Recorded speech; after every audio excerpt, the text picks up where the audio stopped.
दोस्तों नमस्कार। स्वागत है आप सभी का MGV study point YouTube channel में। तो दोस्तों आज की हमारी जो टेस्ट सीरीज़ है ये इंग्लिश की सीरीज़ है और टेस्ट सीरीज़ नंबर है 37। तो बात करेंगे इस टेस्ट सीरीज़ नंबर 37 में इंग्लिश की है और ये MGV study point YouTube channel पे ऑनलाइन टेस्ट लिया गया है और टेस्ट होता है शाम 6 बजे और इसका जो लिंक है वो 6 बजे आपको अवेलेबल करवाया जाता है और 6:30 बजे इसका वीडियो अपलोड कर दिया जाता है। तो ज़रूर आप इस टेस्ट में भाग लें और चैनल को लाइक शेयर और सब्सक्राइब भी करें। और टेस्ट शाम 6 बजे होता है। इंग्लिश के टोटल MCQ टाइप के टोटल 15 क्वेश्चन है। ये UPPCL TG2 JMRC DMRC REET Patwari LDC police सभी परीक्षाओं के लिए महत्वपूर्ण क्वेश्चन है और ये क्वेश्चन पिछले अन्य एग्जाम में से क्वेश्चन लिए गए हैं। तो इसी प्रकार के क्वेश्चन बार बार एग्जाम में पूछे जाते हैं। तो इस वीडियो को लास्ट तक जरूर देखें, लाइक शेयर भी करें और शेयर लाइक कर दिया है, सब्सक्राइब कर दिया है तो धन्यवाद। और अब हम चलते हैं, बात कर लेते हैं आज के हमारे क्वेश्चन फर्स्ट की। और आज का हमारा क्वेश्चन फर्स्ट है, to smell a rat means. यहाँ पे आपसे पूछा जा रहा है कि to smell a rat means और इसका हिंदी में जो अर्थ होता है वो होता है दाल में काला होना। टू स्मेल ए रेट, तो हिंदी में अर्थ है इसका दाल में काला होना। और इसका अगर इंग्लिश टू इंग्लिश अर्थ की बात की जाए तो यहाँ पे हमारा आंसर है टू सस्पेक्ट ए ट्रिक, एक चाल पर शक करने के लिए। टू सस्पेक्ट ए ट्रिक, एक चाल पर शक करने के लिए। और to smell a rat means दाल में काला। और अब हम चलते हैं, बात कर लेते हैं आगे। क्वेश्चन नंबर है सेकंड। क्वेश्चन सेकंड में अगर हम बात करें तो यहाँ पे हमारे पास one who is engage in charitable work, charitable जो धर्मार्थ संस्थाएं होती है उनमें, और इंगेज यानी शामिल है। One who is engaged in charitable work, जो धर्मार्थ कार्यों में शामिल है। चूज वन वर्ड, आपको उनके लिए एक शब्द चूज करना है और यहाँ पे हमारा आंसर है फिलैंथ्रोपिस्ट। और अब हम बात, और इसका अर्थ है लोक उपकारक, लोगों को उपकार करने वाला या लोगों की भलाई करने वाला। और आगे दे रखा है साइकोलॉजिस्ट, साइकोलॉजिस्ट शब्द है इसका मनोविज्ञानी है। और आगे फिलोसफर, ये दार्शनिक है। और आगे दे रखा है एंथ्रोपोलॉजिस्ट, और एंथ्रोपोलॉजिस्ट का अर्थ है मानव विज्ञानी, मानव विज्ञानी। और अब हम चलते हैं, बात करते हैं आगे। हमारे पास क्वेश्चन नंबर है 3। क्वेश्चन 3 में अपोजिट ऑफ द एक्सप्लिसिट, आपको यहाँ पे पूछा जा रहा है कि अपोजिट बताना है और यहाँ पे आपको शब्द दिया गया है एक्सप्लिसिट। और यहाँ पे हमारा जो एक्सप्लिसिट है इसका अर्थ होता है हिंदी में मुखर, इसका अर्थ होता है मुखर। और यहाँ पे हमारा जो आंसर है इम्प्लिसिट, और इसका अर्थ होता है अंतर्निहित, अंतर्निहित। और यहाँ पे क्लियर जो स्पष्ट है, और यहाँ पे जो कि पेन, और पेन का मीन्स दर्द। और आगे स्ट्राइट फॉरवर्ड, तो सीधे आगे। और अब हम चलते हैं, बात कर लेते हैं आगे। हमारे पास क्वेश्चन नंबर है 4। Question 4, which word has a meaning similar to significant. यहाँ पे सिमिलर का मीन्स होता है सम्मान, और यहाँ पे सिमिलर जो सिनोनिम्स होता है, या हम कह सकते हैं समानार्थी शब्द। और यहाँ पे आपको दिया गया है, पे शब्द दिया गया है सिग्निफिकेंट, और सिग्निफिकेंट का मीन्स जो है वो है महत्वपूर्ण। और यहाँ पे हमारा आंसर है इम्पोर्टेंट। इम्पोर्टेंट और सिग्निफिकेंट दोनों का अर्थ होता है महत्वपूर्ण। आगे दे रखा है प्रोमिनेंट, और प्रोमिनेंट का अर्थ होता है प्रसिद्ध, प्रसिद्ध। और आगे आपको दे रखा है, ये दे रखा है इफ़िशियंट, और इफ़िशियंट का अर्थ होता है कुशल, किसी कार्य को करने में माहिर। और आगे दे रखा है मैग्निफिसेंट, और मैग्निफिसेंट का अर्थ होता है शानदार, या हम कह सकते हैं सुंदर। और अब हम चलते हैं, बात कर लेते हैं। तो आगे हमारे पास क्वेश्चन नंबर है 5। क्वेश्चन 5 में the men dash I gave something to eat talked all the time. The man dash I gave something to eat talked all the time. और यहाँ पे हमारा जो आंसर है तो आंसर है हुम, हमारा आंसर है हुम। अब हम बात करेंगे कि हुम का यूज होता है तो यहाँ पे पहले कोई पर्सन होता है तो ए मेन पर्सन है और उसके आगे कोई नाउन और प्रोनाउन होना चाहिए, तो वहाँ पर हुम का यूज होता है। हुम से पहले कोई पर्सन होना चाहिए और उसके आगे भी कोई नाउन या प्रोनाउन यानी कोई इसके आगे कोई भी पर्सन होना चाहिए। और यहाँ पे हम बात कर लेते हैं आगे जो हु, तो हु से पहले कोई पर्सन होना चाहिए और हु के बाद में आगे कोई वर्ब होनी चाहिए, कोई वर्ब होनी चाहिए। और आगे हम बात कर लेते हैं हुज। हुज इससे पहले कोई पर्सन होता है और इसके बाद में प्रॉपर नाउन को छोड़ करके कोई भी नाउन हो सकती है। और चलते हैं बात कर लेते हैं आगे, हमारे पास क्वेश्चन नंबर है क्वेश्चन नंबर 6। क्वेश्चन 6 में I was invite dash his birthday, तो यहाँ पे आपको ब्लैंक दिया गया है और उसमें आपको फिल करना है आई वाज इनवाइट और यहाँ पे हमारा आंसर है ऑन हिज बर्थडे। तो ऑन का यूज दिन के पहले ऑन संडे मंडे और दिनांक के पहले त्यौहार उत्सव या किसी फंक्शन, जब कोई वस्तु किसी वस्तु को स्पर्श करती है तब भी ऑन का यूज किया जाता है। और चलते हैं बात कर लेते हैं आगे, हमारे पास क्वेश्चन नंबर है 7। क्वेश्चन 7 में both the students dash intelligent, यहाँ पर सबसे पहले तो हम बात number 7 both the students dash intelligent, और यहाँ पे आपको जो फिलअप करना है ब्लैंक है वो, और यहाँ जो आपको दे रखा है इज आर वाज हैज। तो यहाँ पे अगर हम बात करें स्टूडेंट्स, ये प्लूरल है और प्लूरल के साथ आर का यूज किया जाता है। लेकिन वैसे यहाँ पे हमारे पास है कि अगर किसी सेंटेंस में बोथ दे रखा है तो वहाँ पर प्लूरल वर्ब ही आएगी। बोथ प्लस प्लूरल नाउन के साथ हमेशा प्लूरल वर्ब ही आती है। और अब हम चलते हैं बात कर लेते हैं, तो आगे हमारे पास क्वेश्चन नंबर है 8। क्वेश्चन 8 में Ram is as wise as C, Ram इतना चतुर है जितना कि वह। चेंज इनटू कंपेरेटिव डिग्री, आपको इस सेंटेंस को कंपेरेटिव डिग्री में चेंज करना है। तो पहले तो ये देखना है कि ये सेंटेंस आपका कौन सी डिग्री का है। और यहाँ पे आपको बताना चाहूँगा कि जो एज या सो एज होता है और उसके अंदर जो डिग्री होती है वो होती है पॉजिटिव डिग्री। तो यहाँ पे ये पॉजिटिव डिग्री है और इसको आपको चेंज करना है कंपेरेटिव डिग्री में। पॉजिटिव को कंपेरेटिव में चेंज करना है तो सबसे पहले हम देखेंगे कि पॉजिटिव का जो सेंटेंस होता है उसमें पहला सब्जेक्ट होता है पहला, और उसके बाद में कोई वर्ब होती है, वर्ब के बाद में एज, और यहाँ पे जो पीडी यानी पॉजिटिव डिग्री एज या सो होता है, और उसके बाद में जो सेकंड सब्जेक्ट होता है यानी S2 सेकंड सब्जेक्ट होता है।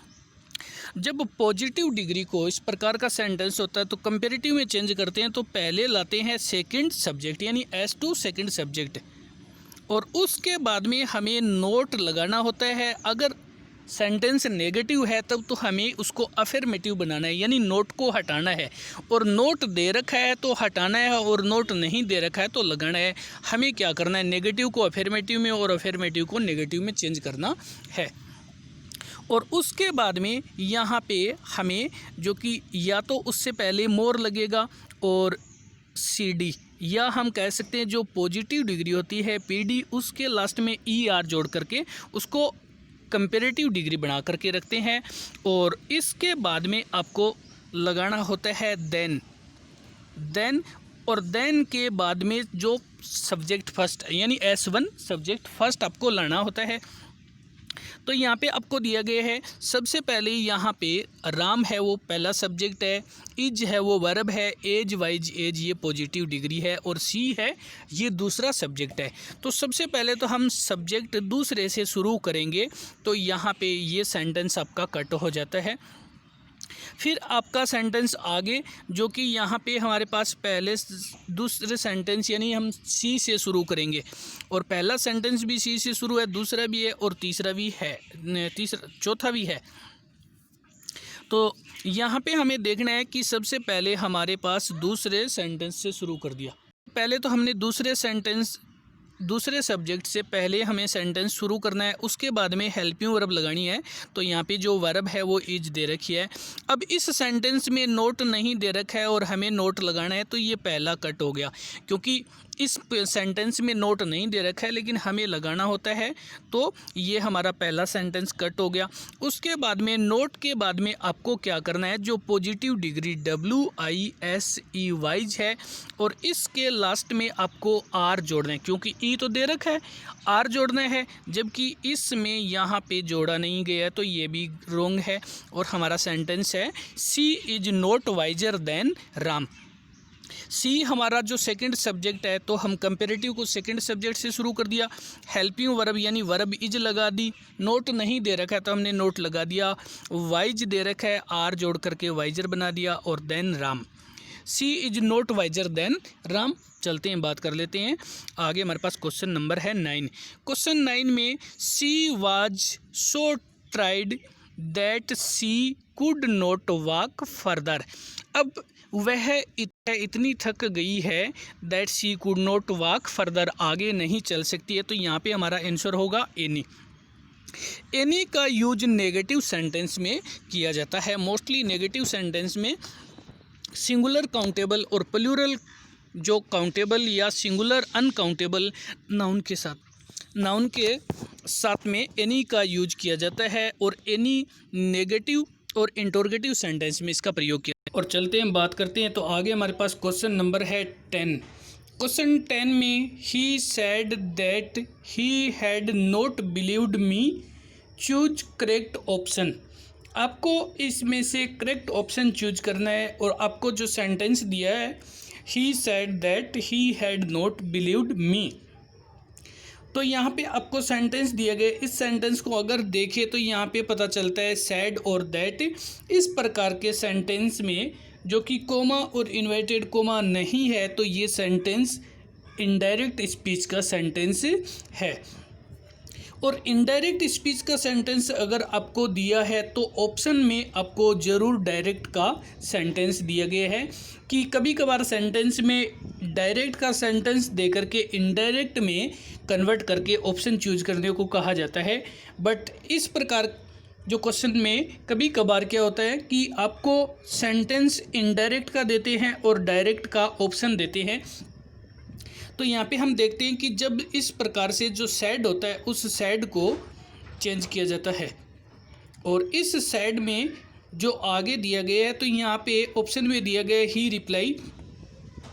ही रिप्लाई, और आगे दिया गया है सैड हाउ, और इसमें दिए गए हैं। तो जब इनडायरेक्ट का सेंटेंस होता है, तो जब डायरेक्ट का सेंटेंस होता है तो वो कोमा और इन्वर्टेड कोमा में होता है। और यहाँ पे देखने से पता चलता है कि हमारा सेंटेंस ऑप्शन जो है ही सेड कोमा क्लोज और inverted coma start, I did not believe you. जब इस प्रकार के सेंटेंस को जो डायरेक्ट के सेंटेंस को इनडायरेक्ट में चेंज करते हैं तो सैड टू को चेंज करती हैं, लेकिन सैड के आगे टू लगा करके ऑब्जेक्ट नहीं दिया होता है तो सैड को सैड ही रखते हैं। तो यहाँ पे ही सैड और ही सैड को सैड रख दिया। फिर इस कोमा और इन्वर्टेड कोमा को हटा दिया जाता है, और कनेक्टिव है वो दैट यूज किया जाता है जब आपका सेंटेंस सिंपल हो, साधारण वाक्य हो। और साधारण वाक्य की जो पहचान होती है वो इन्वर्टेड कोमा के अंदर का वाक्य किसी नाउन या प्रोनाउन से स्टार्ट होता है और लास्ट में फुल स्टॉप लगा होता है। अगर इंटरोगेटिव साइन सेंटेंस होता है तो उसके लास्ट में इंटरोगेटिव साइन होता है, या तो वो WH वर्ड से शुरू है तो कनेक्टिव WH वर्ड ही होता है, लेकिन हेल्पिंग वर्ब से शुरू करते हैं तो वहाँ पर इफ़ कनेक्टिव करते हैं, और इम्पेरेटिव सेंटेंस में टू से कनेक्ट करते हैं, सिंपल सेंटेंस को दैट से करते हैं। और अब हम यहाँ पे तो इस सिंपल सेंटेंस है तो यहाँ पे ही सैड को चेंज नहीं किया और दैट लगा दिया। फिर यहाँ पे आई प्रोनाउन है, इस प्रोनाउन को चेंज करेंगे।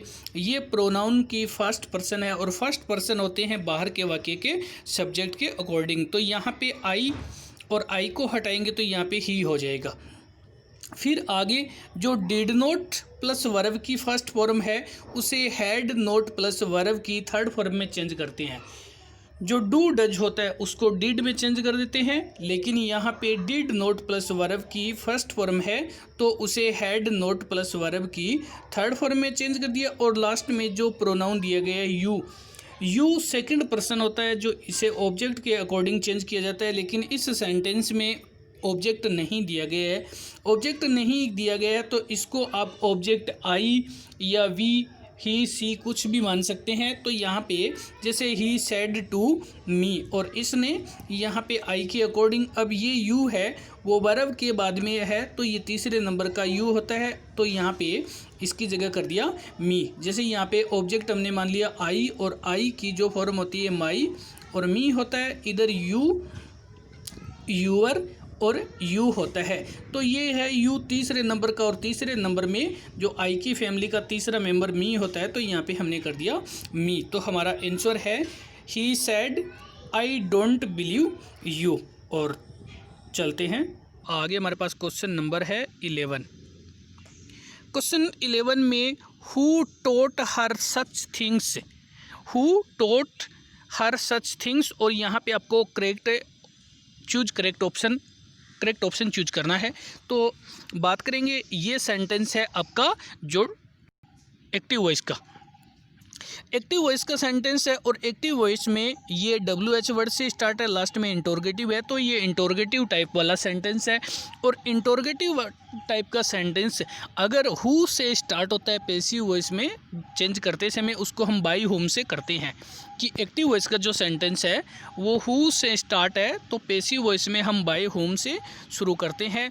तो यहाँ पे हमारे पास ऑप्शन जो दे रखे हैं, यहाँ पे ऑप्शन सेकंड है वो कट हो गया, और फर्स्ट भी कट हो गया क्योंकि ये बाय हु है, बाय होम से स्टार्ट करते हैं। और यहाँ पे बाय होम के बाद में हम हेल्पिंग वर्ब लगाते हैं, तो यहाँ पे ये सब्जेक्ट दे रखा है। इसका हम पैटर्न देखते हैं कि सबसे पहले तो जो हु वाले सेंटेंस होते हैं उसको हम शुरू करते हैं बाय होम से, बाय होम के बाद में हम लगाते हैं हेल्पिंग वर्ब, और हेल्पिंग वर्ब के बाद में होता है सब्जेक्ट, सब्जेक्ट के बाद में होता है V3 यानी वर्ब की थर्ड फॉर्म, और वर्ब की थर्ड फॉर्म के बाद में ऑब्जेक्ट, और शेष वाक्य बचा हो तो, और लास्ट में इंटरोगेटिव साइन।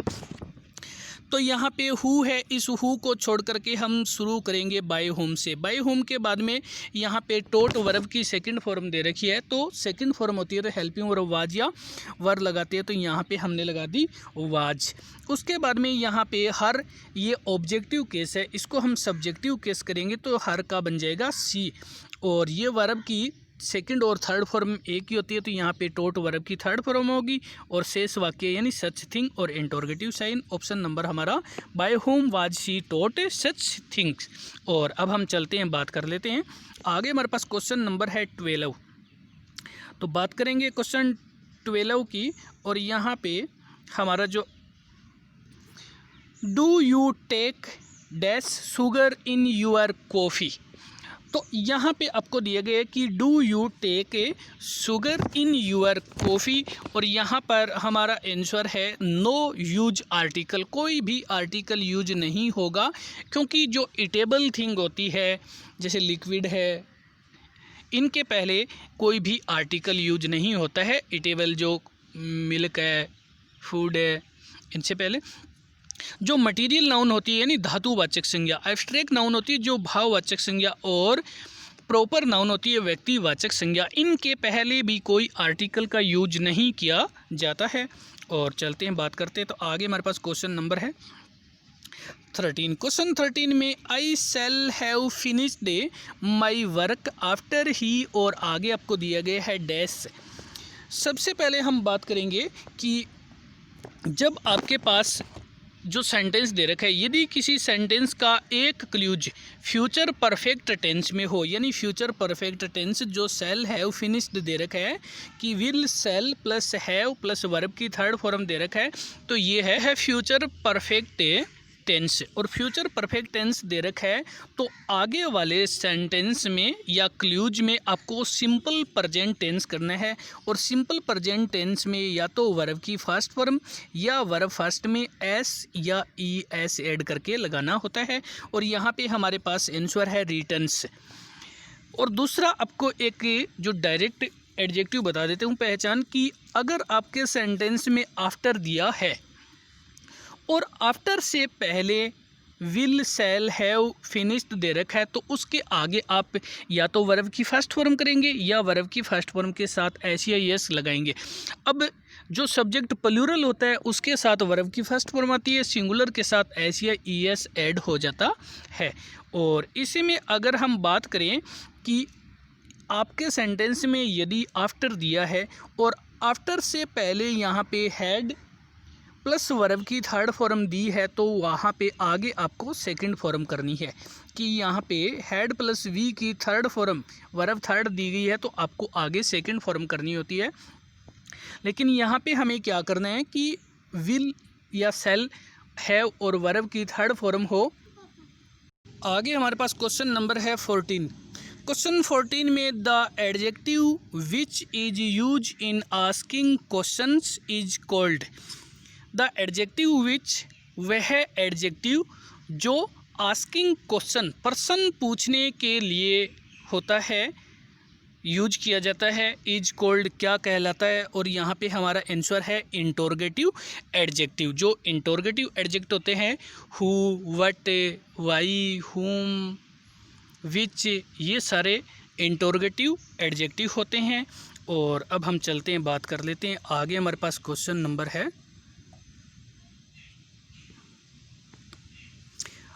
और आगे हमारे पास क्वेश्चन नंबर है 15